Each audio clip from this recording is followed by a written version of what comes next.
বন্ধুরা, আজকে মম কিচেন থেকে জয়মন্ডল বলছি। আজকে আপনাদেরকে আমি কাতল মাছের তেল দিয়ে বেগুন আলু পেঁয়াজ দিয়ে চচ্চড়ি বানিয়ে দেখাবো। গরম করে নিয়েছি, এখন আমি এর মধ্যে তেল দেবো অল্প একটু।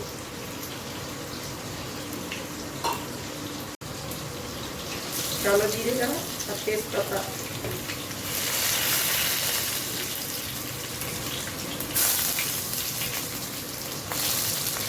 এখন এর মধ্যে আমি কাঁচা লঙ্কা দিয়ে দেবো,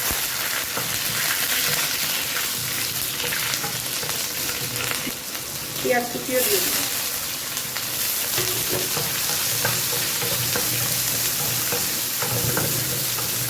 পেঁয়াজটা আমার ভাজা হয়ে গেছে, এখন এর মধ্যে আমি তেলগুলো সব দিয়ে দিব।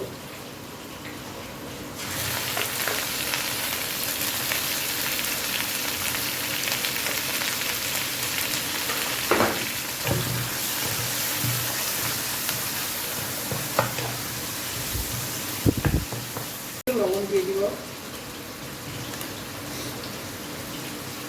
অল্প একটু হলুদ দিয়ে দিব।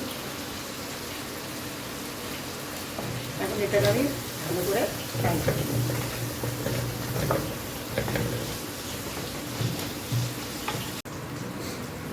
এখন আমি আলু আর বেগুনগুলো দিয়ে দেবো।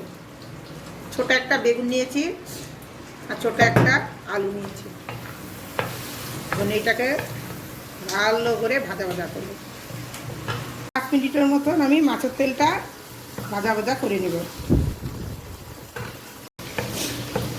মাছের তেলে চচ্চড়ি হয়ে গেছে, এখন আমি বন্ধ করে দিই। ভিডিওটা পছন্দ হলে লাইক শেয়ার সাবস্ক্রাইব করবেন।